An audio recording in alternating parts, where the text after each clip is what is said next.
මේ වීඩියෝ එකෙන් මම ඔයාලට කියන්න යන්නේ අපේ රටේ අතීතයේ සිට පැවතුන මේ වන විට නැති වීගෙන යන ප්‍රවාහනයට ප්‍රධාන දායකත්වයක් ලබා දෙන පාලම් පාරුව ගැන.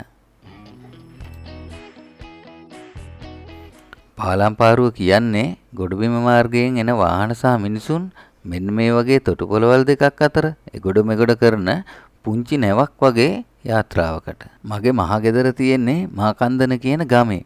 ඒ අවට ඒ කියන්නේ කිලෝමීටර් 5ක් 10ක් වගේ ඇතුළත වතුරෙන් මිනිසුන් සහ වාහන ප්‍රවාහනය කළ ස්ථාන 5ක් තිබිලා තියෙනවා. ඒ මෙන්න මේ තැන්. 1. මේ තියෙන්නේ පිළියන්දල. පිළියන්දල දම්පෙපාරේ දැල්තර කියන ප්‍රදේශයේ එක තොටුපළක් තිබිලා තියෙනවා. මේ තොටුපළට යන පාර.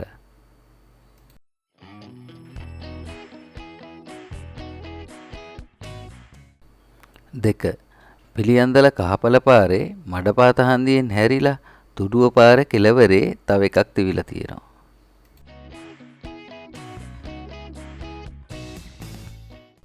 3.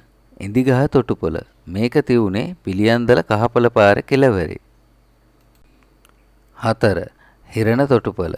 මේකෙන් නම් මමත් මගේ මෝටර් සයිකලයත් අරගෙන පානදුරේට ගිහින් තියෙනවා. පාලම ඉදි කරන්න කලින් කිඳෙල් පිටියෙන් හිරණ පාරේ ඇවිල්ලා මෙන්න මේ කැලෙන් වැහිලා තියෙන පාර තමයි යන්න තිබුණේ. මෙන්න මේ තැන්වල තමයි තොටුපළවල් තිබුණේ.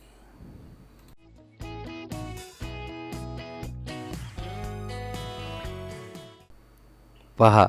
රුක්ගහ තොටුපළ. මේක තියෙන්නේ පිළියන්දල බණ්ඩාරගම පාරේ ගල්කඩේ හන්දියෙන් හැරිලා තොටුපළ පාරේ. මේ පාලම් පාරුව Google Map එකෙත් පේන්න තියෙනවා.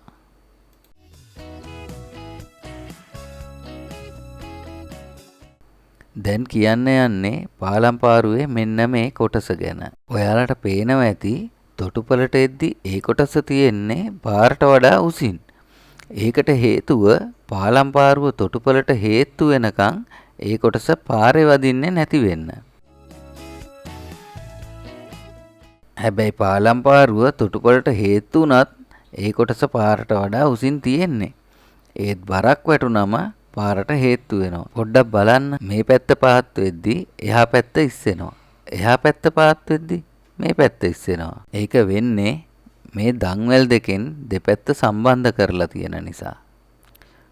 දැන් මෙගොඩට ඇවිත් මේ පැත්ත පාත් වුණාම එහා පැත්ත ඉස්සෙනවනේ. එතකොට එගොඩට යද්දි ඒ පැත්ත පාරේ වදින්නෙත් නැහැ.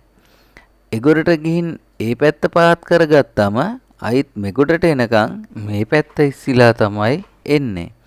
එතකොට බරක් දාලා පහත් කරගන්නකම් පාරේ වදින්නේ නැහැ.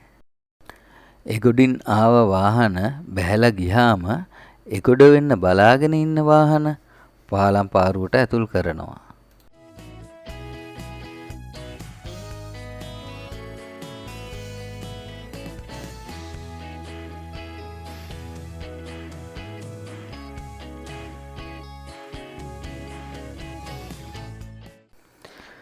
මේ පුංචි නැවේ අයිතිකාරයා තමයි මේ. කියන්න දෙයක් නෑනේ. හැම දෙයක්ම හසුරවන්නේ මේ අයියා තමයි.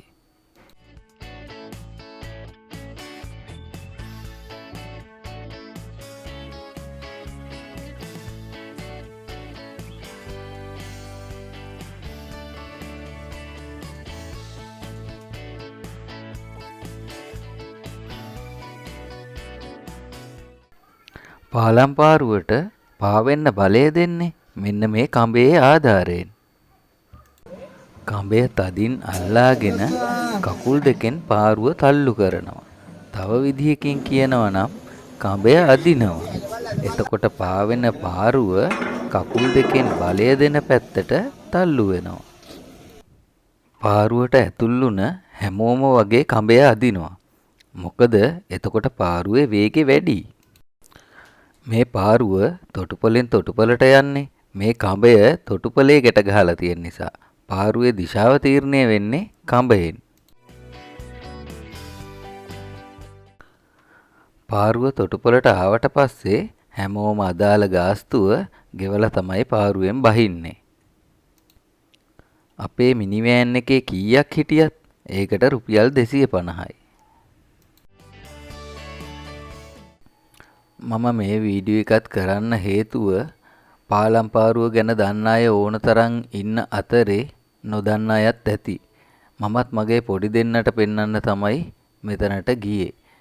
ඔයාලත් මේ වීඩියෝ එක බලලා සතුටු නම් ලයික් එකක් දාන්න. මගේ channel එකත් subscribe කරන්න අමතක කරන්න එපා.